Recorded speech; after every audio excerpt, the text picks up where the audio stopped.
What's up, everyone? Welcome back to the release. We are finally done CPTs, so expect more consistency, okay? You're welcome. Yep. And Jordan and I killed our CPT, might I add. I'd just like to say that. All right, we set a good example for the class. I'm just saying. Yes, we did. It's just a light 4 on that, or as some would know, an A. We murdered that shit. So just show some love in the comment section. All right, but we are back after the long break. And we are here to talk about the NBA champions, the Golden State Warriors. Man, congratulations to them. Stefan Curry is a top 10 player of all time officially. But hey, we're going to get into that later, all right?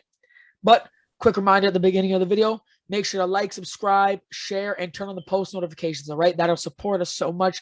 Get us the view hours, share it to your friends, do everything, all right? Because that'll make sure that we, get the support we need to blow up, We're going to blow up regardless, but this is just help us make it quicker. All right. But thank you guys so much. Without further ado, let's get right into the video. So like I just said, the Golden State Warriors are NBA champions. Stephen Curry is officially a top 10 player of all time in many people's eyes. All right. So first off, breakdown of the finals. What are your thoughts on it? Oh, Benjamin, everyone, this is our guest Benjamin today. We call him Ben. Totally forgot to introduce him. It's like he's part of the cast. Hey. So Ben, as a Celtics fan, what is your initial reaction to how they played? Well, honestly, I was talking about this with a few of my friends and with my brother as well. And I'm of the personal belief that the Celtics beat themselves more than the Warriors beat them. Ooh, elaborate. So my big problem with the offense was that did you guys watch the games? Yeah, of course. Yeah, we watched them, yeah. The Celtics could not take care of the ball at all. Facts. Like for at least every 5 possessions we played, we turned over the ball 1 possession. It's harder to win a game when we don't have the ball to play with. One problem, and Tatum was just terrible. Tatum was bad. My problem with Tatum was that instead of passing it out or calling for screens, he would just get himself into bad shots. Most of the possessions would go with either Andrew Wiggins making him take a bad shot, or he would beat Wiggins and drive into a double team and either throw up a bad pass, which would be a turnover, or he would just take a bad shot. Hey, that's facts, Jordan. What about you? What do you think before I put my? I actually agree. I think the Celtics they were the more talented roster. They had more two-way players, and yeah, they kind of turned over the ball a crap ton. They need a point guard. They need to fix that in the offseason. Get somebody who could actually run the offense. Yeah. Tatum, he has a lot of improvement to do, especially when it comes to mid-range shooting, finishing. Like it's the handle. Jaylen Brown, worst handle I've ever seen out of any NBA player. Oh my God. Every time he dribbles the ball, I feel like, man, it's gonna be a turnover. It was just terrible to watch. Yeah, no, it was truly an eyesore to see this because, like, here's the thing. Jordan and I said this on the podcast a while ago. We would not be upset if the Celtics lost, right? However, our prediction was that the Celtics won, so it was upsetting to see the Celtics lose. However, I want to challenge your Tatum being garbage point. All right. So here's my thing. Tatum was good. He wasn't great. He wasn't Jason Tatum. There we go. He wasn't Jason Tatum.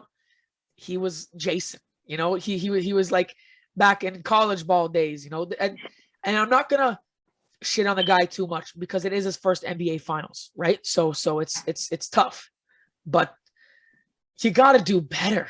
Man, you got to do better. You thought he was good?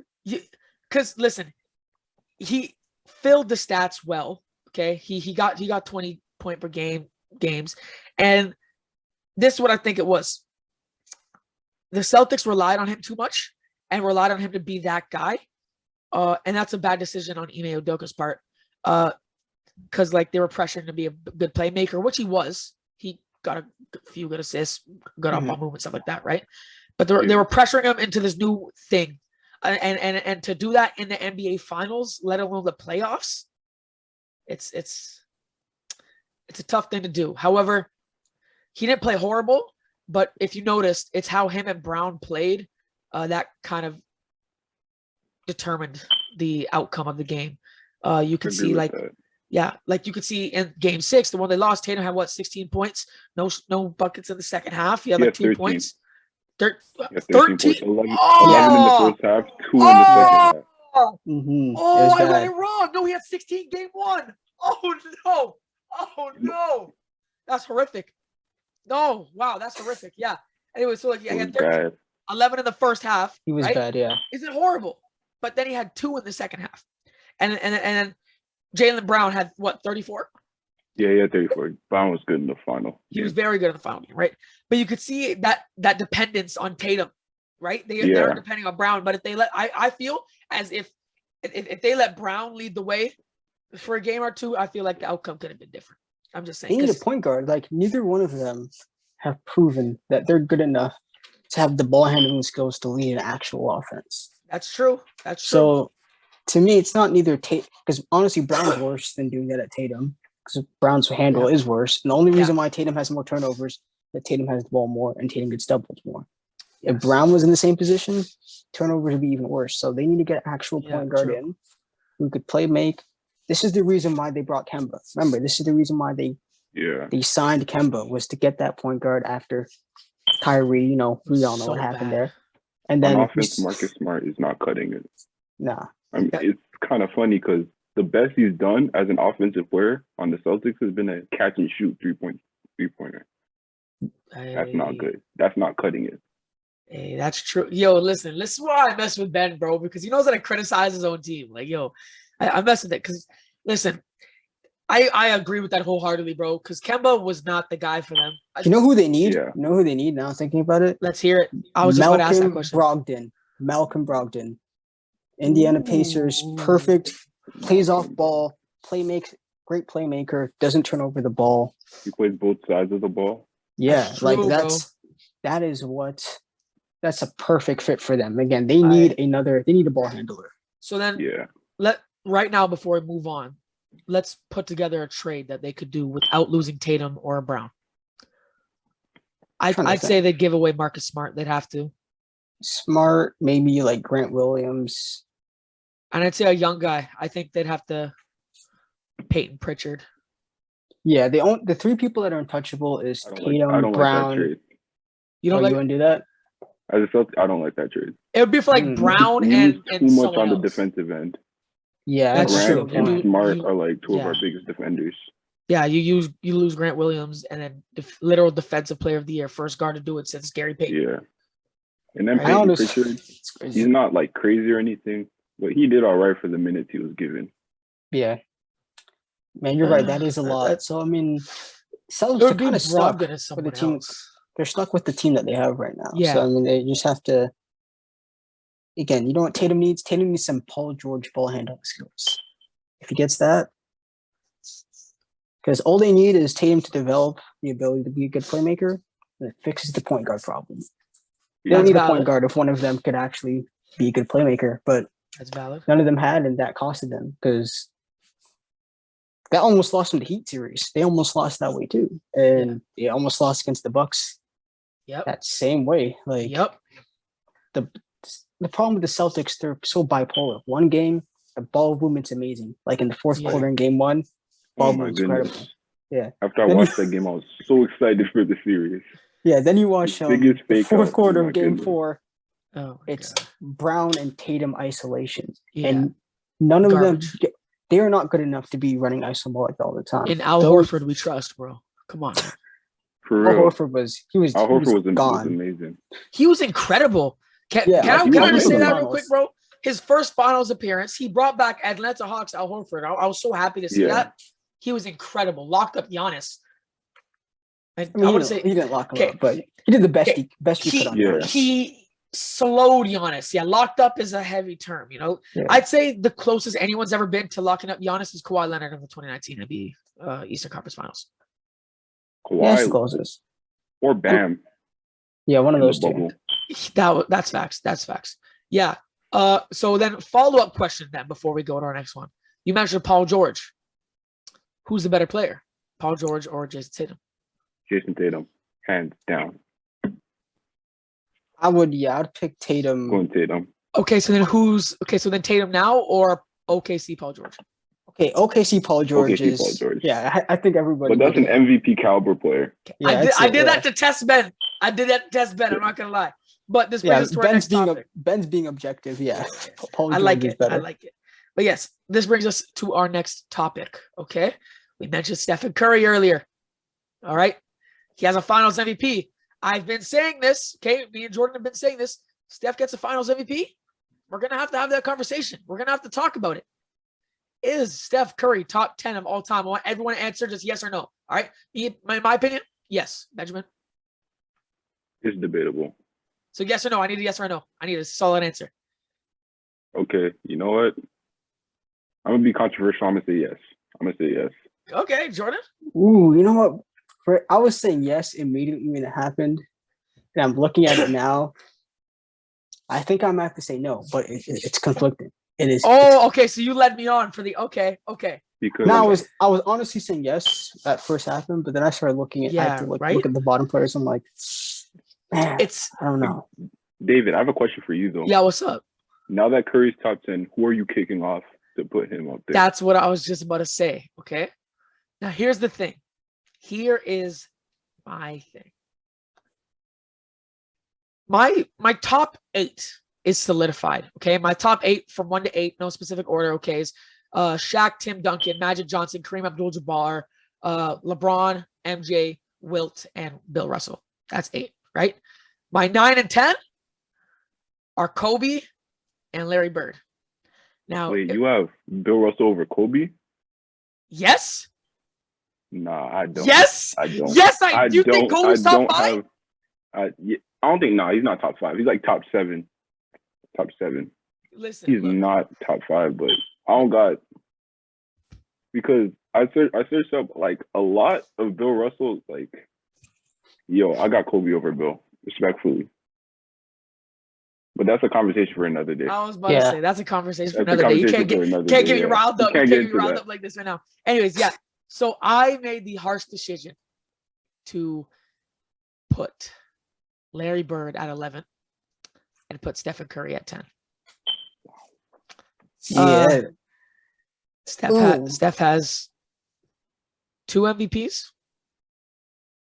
2 MVPs. Yeah. He has 2 MVPs, 4 rings, has a Finals MVP.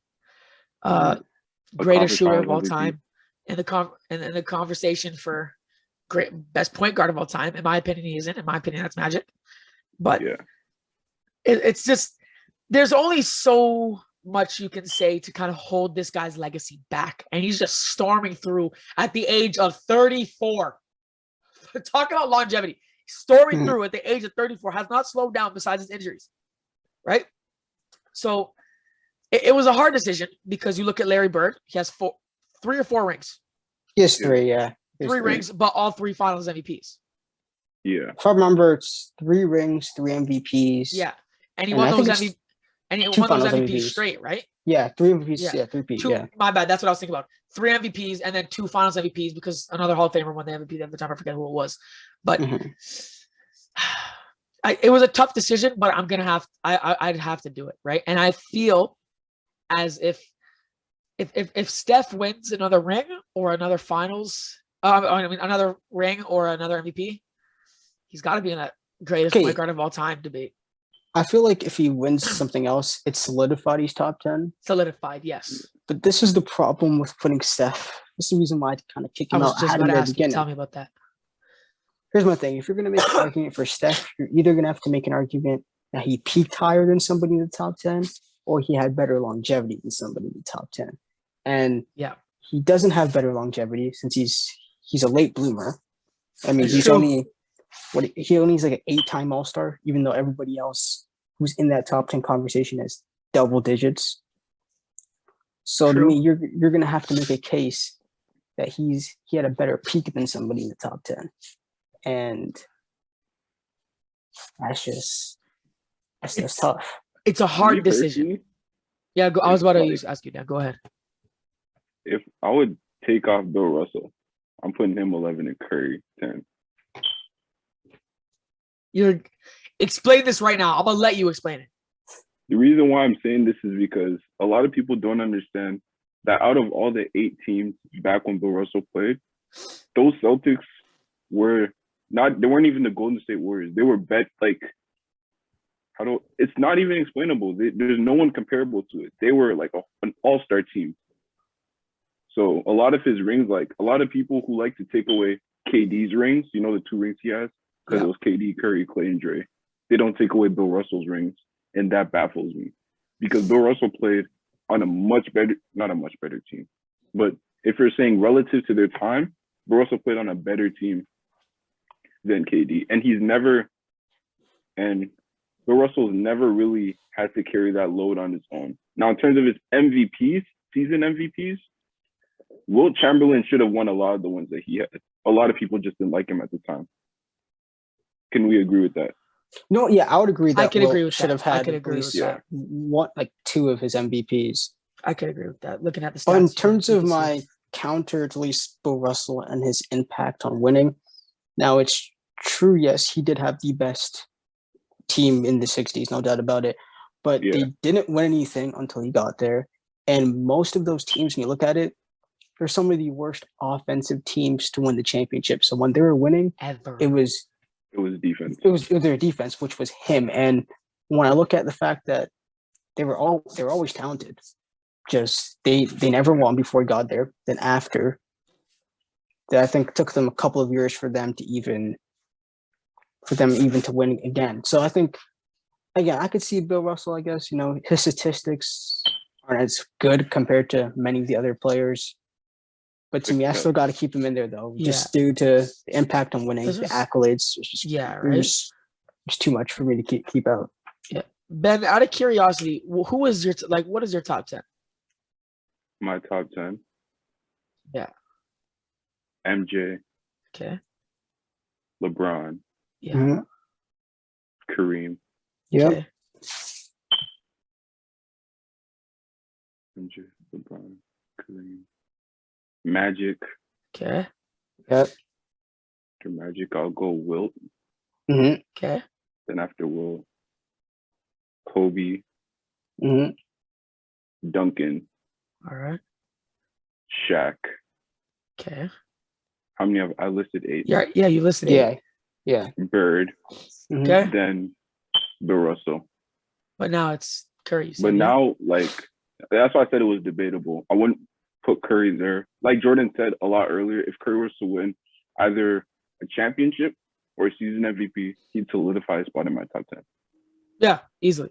And I'm not gonna lie, I've been denying Curry this spot for so long. I think I've been fighting with it for 2, 3, even 4 years at this point.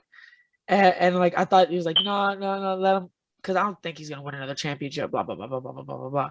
Yeah. And I've just been fighting it for so long, bro. And I finally given him.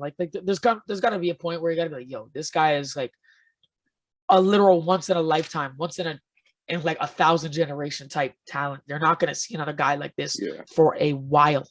Think about how long it took us to see someone even remotely close to LeBron. And I'm saying Luka's close to LeBron based on statistics, not stuff. Like we all know LeBron's defense was better back in those days and stuff like that. But coming into the league with freaking 28, 8 and 8. When we haven't seen that since 2004, 2003. Yeah, that's how long it's been since we've seen something like that. So when you look at a guy like Steph Curry, and you no one's ever gonna come even remotely close like that until our 30s, in my opinion. Because bro, come on, right? And it's more it's legacy as well, right? It's not just skill, because that's not what my greatest of all time list is for, right? If I had a best of all time list, I don't know where I rank them, but this is greatness, right? So this is talking about impact, legacy. You look at guys, no one says Bill Russell when they shoot, or no one says Bird when they shoot. It's Curry and Kobe, literally. That's what I hear. I don't hear anybody else. Yeah. Right. So there's that, and it's just he made all these little youngins want to shoot. These little 5-year-olds pulling up from half court, just sinking it every time. Right? That's what I'm saying. And turning around. Yeah. Melo. You can't tell me that it influenced Melo a little bit, pointing to the half court line, popping it, just turning around. Come on.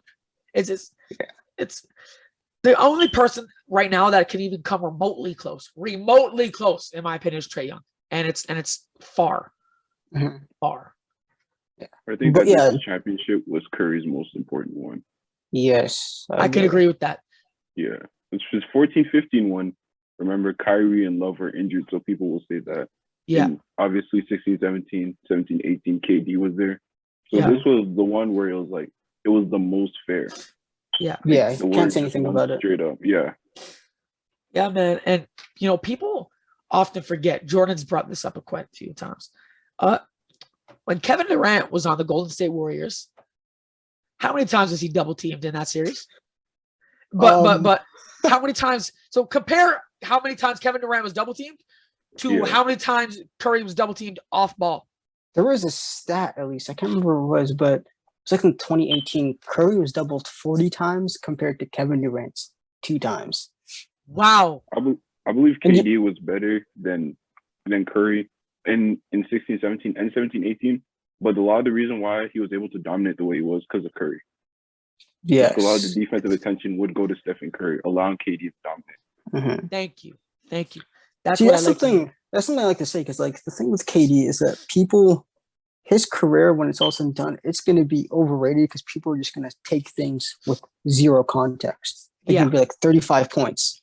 But I'm going to be like, okay, but if Curry's being doubled and tripled while KD is in single coverage all the time, it's going to be easier for KD to score. It's just simple sense. And there's no player who's at least top 10 who's had that ability just to be one-on-one because there's another teammate taking up so much space. Like that is... The Cleveland Cavaliers would have rather Kevin Durant drop 40 than Steph Curry drop 30, because that 30 from Curry is 10 times more impactful than that 40 from KD. And every team does that. The Toronto Raptors did it in 2019. Hell yeah, we did, and I'm happy we did it. They ran a box and won against him. And the only reason why the Raptors won is that Curry was playing next to guys like Draymond and Jerebko and non-scoring threats. Jerebko. You can't run a box and one if Curry has offensive threats.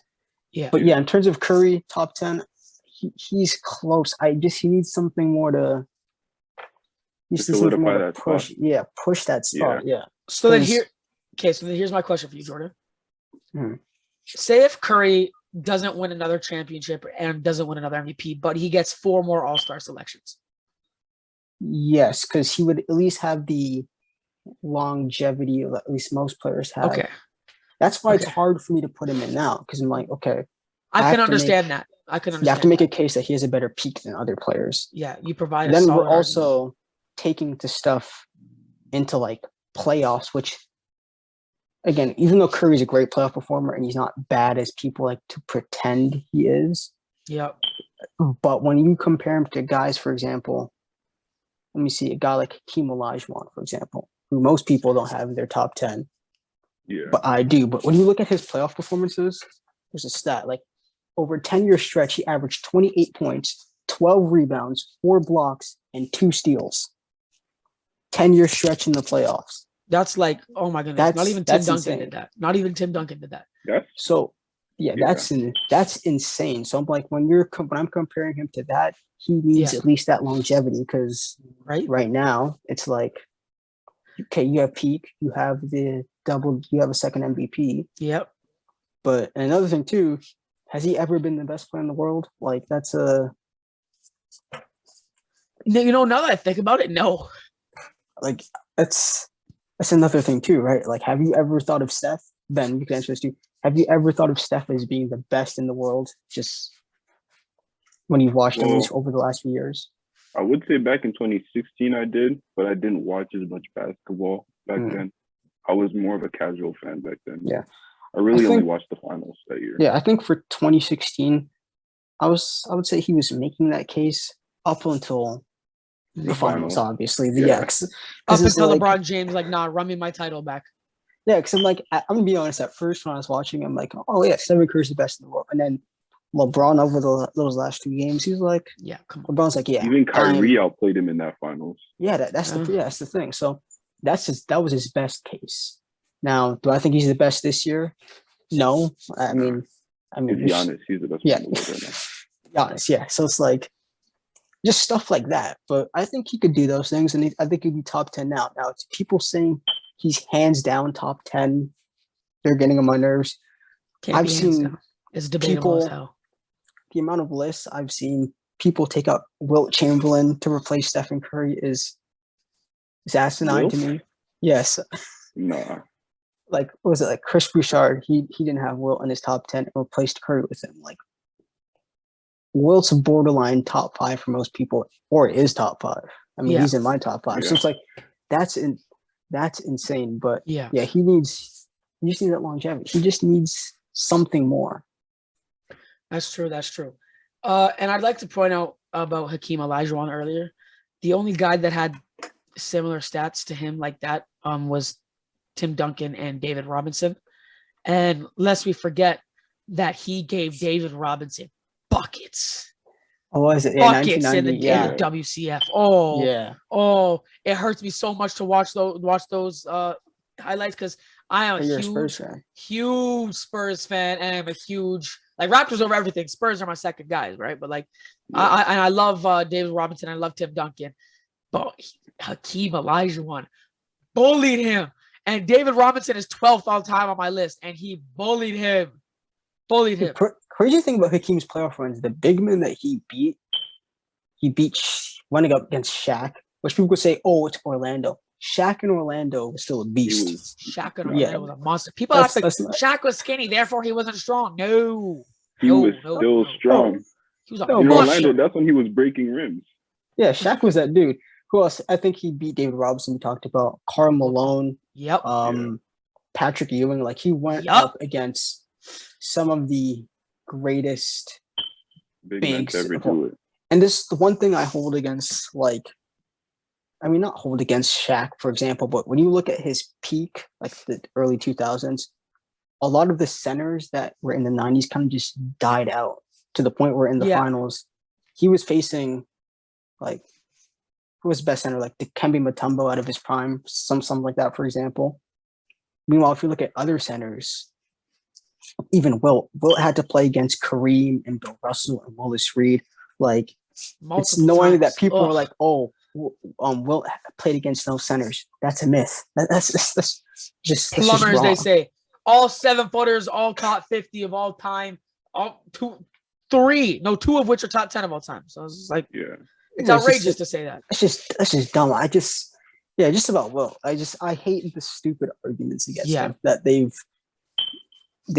created, bro. It's like, I don't understand, man. Hey, they man. just make bogus arguments against him. It's annoying, and all because, again, people need to make up their mind, man. Because if you want to say Steph's over Wilt over championships, go ahead. But anything else, like, what are we talking about? Yeah. Yeah, right. That's just dumb. Hey, man. Just- But listen, that's our 2 cents on said arguments, man. First of all, Celtics, y'all got to get better. All right, do some stuff in the offseason. Second of Get a all, point Steph guard. Curry, get a point guard. Second off, Steph Curry, congratulations. You're in a lot of people's top 10s, but some people think you have to do a little bit more. And once you do that a little bit more, because he will.